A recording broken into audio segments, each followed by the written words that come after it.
For 8 years I took care of my son in a wheelchair, and during the last medical checkup the doctor suddenly began to tremble and whispered, "Don't sleep in that house tonight and call the police immediately," and what I learned afterward left me completely speechless. My name is Henry Malik Johnson. I am 38 years old. I work as a certified automotive technician and part-time metal fabricator, and for the past 8 years my entire world has revolved around one person, my son Isaiah. He is 15 now. He uses a wheelchair, and people often say I look older than 38 because responsibility ages you faster than time ever could. I always tell my viewers that I do not want sympathy, only honesty, because my life has been a long road of loving hard, losing hard, and standing back up even harder. I film my daily repairs online as a small clickbait hook, the hardworking father raising a disabled teen alone, but behind the camera there is a man who has sacrificed almost everything he had.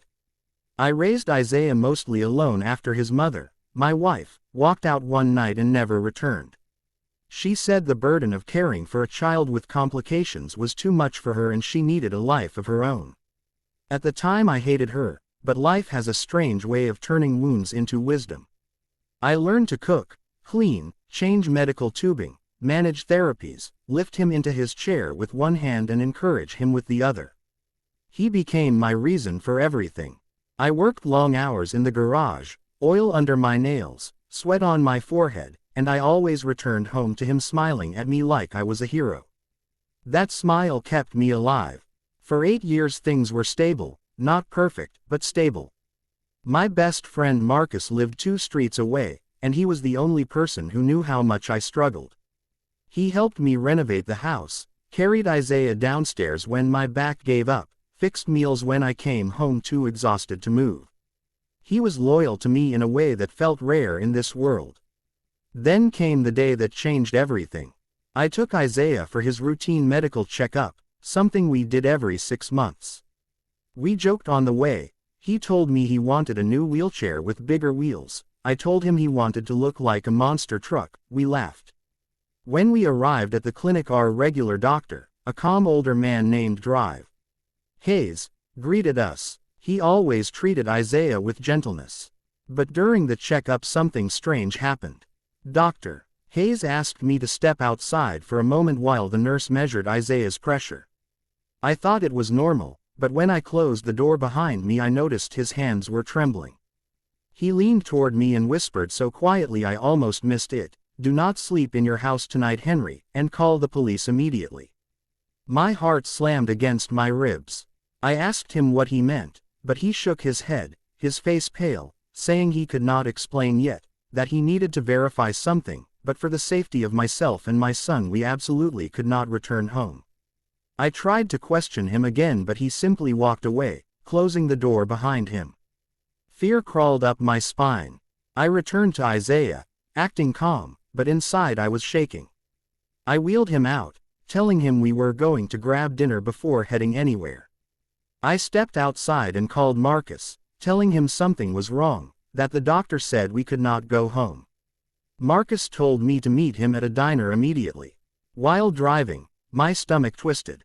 1,000 thoughts raced through my mind. Had someone broken into our home? Had someone targeted us? Had someone done something while we slept? When we got to the diner, Marcus sat with a serious expression. I explained everything and he looked around the room before leaning toward me. And saying something was strange because 2 nights earlier he had passed by my house and seen shadows moving inside even though he knew I was working the night shift at the shop. At the time he thought he imagined it, but now it felt like a warning. I called the police. I told them everything and they told me to stay where I was while they sent officers to check the house. That hour felt like a lifetime. Isaiah sensed something was wrong, but I kept smiling at him, squeezing his hand, telling him everything would be okay. When the police finally called back they told me to come to the station immediately. They would not tell me anything on the phone. That silence was more terrifying than any explanation. At the station the officers sat me down. One asked if I had noticed anything strange in my home, missing items, changed locks, anything. I said no, everything always looked normal. Then another officer walked in holding a file. He placed it in front of me, and inside were pictures taken by hidden cameras. Cameras from my house. Cameras I never installed. That moment knocked the breath out of me. The officer asked me if I knew who could have set up cameras inside my walls, inside the vents, inside the corners of my child's room. I felt sick. I told them I had never allowed anyone in except Marcus and the occasional repair man. Then the officer asked a question that froze me completely. When was the last time your wife contacted you? I told them she disappeared 8 years ago. They exchanged glances. The officer opened a final photo, one that made my blood drain from my face. It was my wife. She had been inside my house recently. The photo was time-stamped just 4 days earlier. She was adjusting a hidden camera inside Isaiah's room. My vision blurred, my hands shook uncontrollably. Why would she do this? Why after 8 years would she come back only to hide cameras in my home? The police explained that Dr. Hayes had reported something suspicious. Isaiah had bruises on his arms shaped like fingers, bruises I thought were just from his muscle stiffness. Hayes suspected someone was handling him roughly, more than what a medical lift would cause. That was why he whispered the warning. I broke down. The thought that someone had touched my son, my child who could not defend himself, filled me with a rage I had never known. The police launched a full investigation. They searched my house thoroughly. They found fingerprints. They found footprints in the basement. They found a burner phone hidden inside a vent. And they found something that destroyed me completely. Messages between my wife and someone else instructing her to monitor my house, to watch when I slept, when I locked the doors, when I left Isaiah alone for a moment. And the name of the person messaging her was someone I never imagined. Marcus. I felt like the ground disappeared beneath me. My closest friend, the man who carried my son, who rebuilt my kitchen, who I trusted more than my own blood, had been cooperating with her secretly. The police told me the messages suggested they had been in contact for months, maybe longer. They hinted at financial motives, something about property ownership, life insurance, and my wife possibly planning to return to claim something legally. It felt too unreal to believe. I drove to a motel with Isaiah that night shaking in disbelief. But life had one more twist. The next morning the police called again.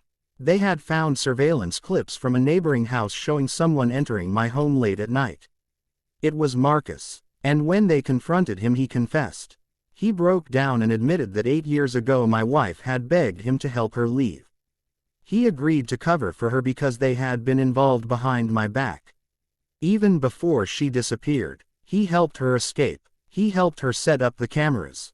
And recently, she returned wanting to collect evidence to prove I was an unfit father so she could take Isaiah from me and gain access to the insurance money set aside for his long-term care. Hearing his confession felt like being stabbed repeatedly. How could the man I trusted the most betray me so deeply? How could the woman who gave birth to my child become a stranger willing to harm him for money? The police arrested her within 24 hours. She had been hiding in an Airbnb nearby waiting for the right moment. Seeing her in handcuffs did not give me satisfaction. It gave me grief. Grief that I once loved someone who no longer resembled a human being. Marcus was charged as well for aiding her, for illegal surveillance, for trespassing, for endangering a disabled minor. But that was not the end for me. I still had to rebuild myself from the inside. The next weeks were the longest of my life.